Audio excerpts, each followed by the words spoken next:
امرت ہے تیرے بول تو پیغام زندگی، امرت ہے تیرے بول تو پیغام زندگی،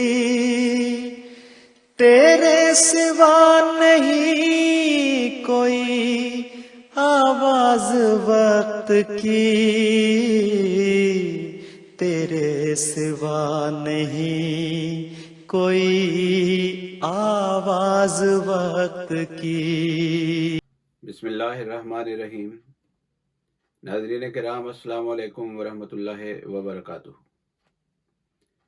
آج ہم اس پروگرام میں سابق اسپیکر پنجاب اسمبلی اور وزیر اعلیٰ پنجاب جناب پرویز الہی صاحب کے اس بیان پر اپنا تجزیہ اور تبصرہ پیش کریں گے جو انہوں نے کل میڈیا میں دیا ہے۔ ان کے بیان میں 3 باتیں جو ہیں وہ ذکر کی گئی ہیں۔ پہلی یہ کہ وہ بقول خود ختم نبوت کے نمائندہ ہیں، اور دوسری یہ کہ ان کے گھر پر جو ریڈ کیا گیا ہے یا کروایا گیا ہے اس کی وجہ اور اس کا سبب جو ہے وہ ان کی ختم نبوت کے لیے جو وہ کارروائیاں انہوں نے کی ہیں، جو خدمتیں انہوں نے بجا لائی ہیں، اس وجہ سے۔ اور تیسری بات انہوں نے جو کہی ہے، اور دوسری بات میں انہوں نے کہا ہے کہ یہ جو ریڈ کیا گیا ہے، یہ ریڈ کروانے کے لیے اس کے پیچھے احمدی لابی جو ہے وہ کام کر رہی ہے۔ اور تیسری بات انہوں نے جو کہی ہے وہ یہ ہے کہ انہوں نے بطور اسپیکر بھی، بطور وزیر اعلیٰ بھی اس بات کا تہیہ کر رکھا تھا کہ وہ احمدیوں کو ملک سے نکال دیں گے، اور کہتے ہیں جہاں یہ ان کو جانا چاہیے وہاں ان کو پہنچا دیں گے۔ یہ جو تیسرا حصہ ہے بیان کا، یہ کچھ عرصہ پہلے بھی یہ بیان ڈال چکے ہیں، اور بالکل آؤٹ آف کنٹیکسٹ جا کے یہ اس طرح کی باتیں جو ہیں وہ کرتے ہیں۔ جہاں تک ان کے بیان کے پہلے 2 حصوں کا تعلق ہے، تو اگر بات وہاں تک ہوتی اور یہ وہاں رک جاتے تو مجھے یقین ہے کہ کم از کم ہم اس پر تبصرہ نہ کرتے۔ اور قرآن کریم کا یہ جو ارشاد ہے کہ اعرض عن الجاہلین، اس کے مطابق ہم مسکرا کر تھوڑا سا آگے گزر جاتے، یا اگر بہت زیادہ کرتے تو شاید خود ہی اپنے ہی دل میں خود ہی یہ شعر ایک عرب کا گنگنا لیتے۔ وہ کہتا ہے وَلَقَدْ أَمُرُّ عَلَى اللَّئِيمِ يَصُبُّنِي فَمَضَيْتُ ثُمَّ قُلْتُ لَا يَعْنِينِي۔ کہتا ہے میں ایک کمینہ شخص جو ہے اس کے پاس سے گزرتا ہوں جو مجھے گالیاں دے رہا ہوتا ہے،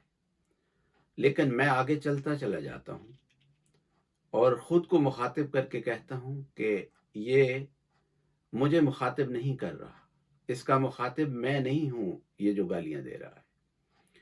تو اگر یہ جھوٹے الزامات لگاتے اور جس طرح انہوں نے کہا کہ احمدی لابی جو ہے وہ کام کر رہی تھی، یا خود کو ختم نبوت کا چیمپئن قرار دیتے، تو ہم آگے گزر جاتے، ہمیں ضرورت نہیں تھی کہ ان کے اس بیان پر تبصرہ کرتے۔ لیکن یہ جو انہوں نے دھمکی دی ہے اور کہا ہے کہ میں نے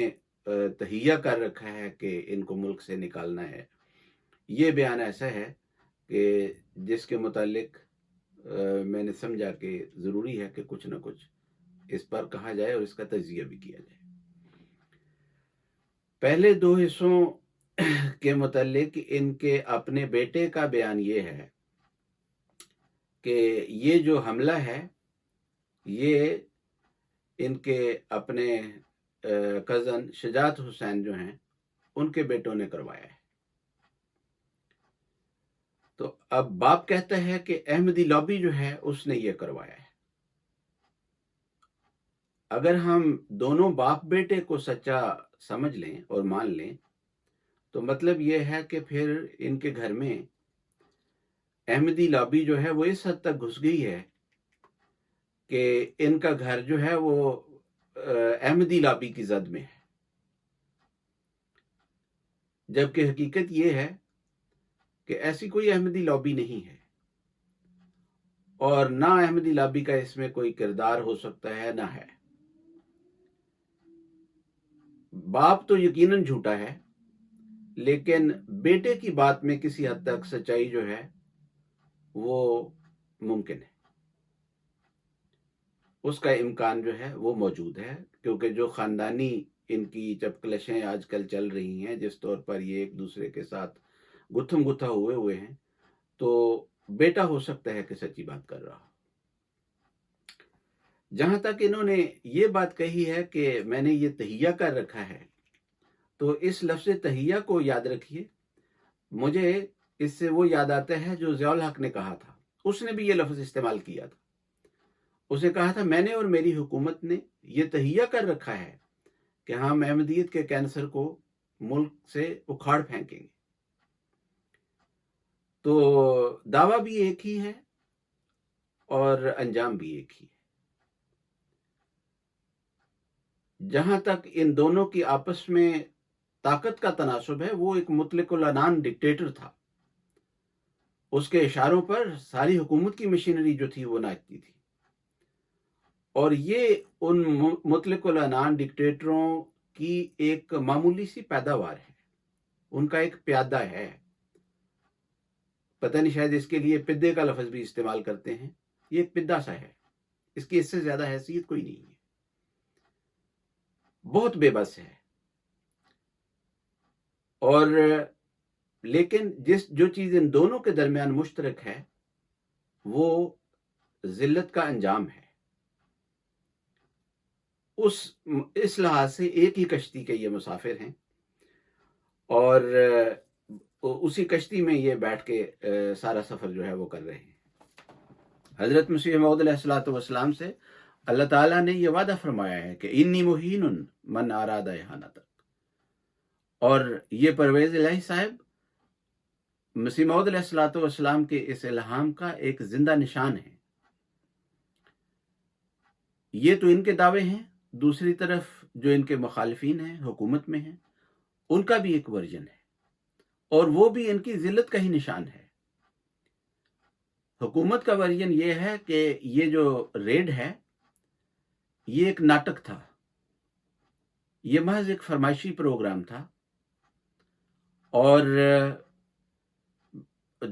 جو ان کے خلاف میگا کرپشن، کوئی 300 ارب روپیہ جو ہے قوم کا وہ لوٹ کر باہر لے جانے کا الزام ہے ان کے اوپر، اس کو چھپانے کے لیے انہوں نے اپنی مظلومیت کا ڈنڈورا پیٹنے کے لیے اور مظلوم بننے کے لیے اور عوام کی ہمدردیاں حاصل کرنے کے لیے یہ سارا ناٹک جو ہے وہ کیا ہے. اور اس ناٹک میں اس حد تک گئے ہیں کہ اپنے گھر کی عورتوں کو بھی انہوں نے ذلیل کروانے سے یہ رکے نہیں ہیں. اور آخری حربے کے طور پر انہوں نے ختم نبوت کی جو شیلڈ ہے اس کو انہوں نے استعمال جو ہے وہ کرنے کی بھونڈی سی کوشش کی ہے، جس کا بالکل کوئی کنٹیکسٹ نہیں تھا. اور ان کے خاندان کو جس حد تک ذلت نصیب ہوئی ہے اس سارے واقعے میں، اور جو ہوتی چلی جا رہی ہے، اس سارے کو سامنے رکھ کر مجھے ایک انگریز شاعر جان کیٹس کا وہ شعر یاد آتا ہے. اور اپنے انگریزی کے اس شعر میں وہ کہتا ہے heard melodies are sweet but those unheard are sweeter therefore ye soft pipes play on. مطلب اس کا یہ ہے کہ وہ کہتا ہے کہ جو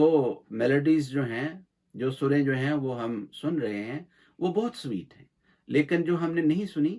وہ ان سے زیادہ سویٹ ہیں، ان سے زیادہ میٹھی ہیں، شیریں ہیں. اس لیے لہذا خود کوئی اپنے آپ کو مخاطب کر کے کہتا ہے کہ تم سافٹ پائپ چلا رہے ہو تو اس کو کنٹینیو کرو، اس کو بجاتے جاؤ تو یہ سنیں جو ہیں ہم سنتے جائیں.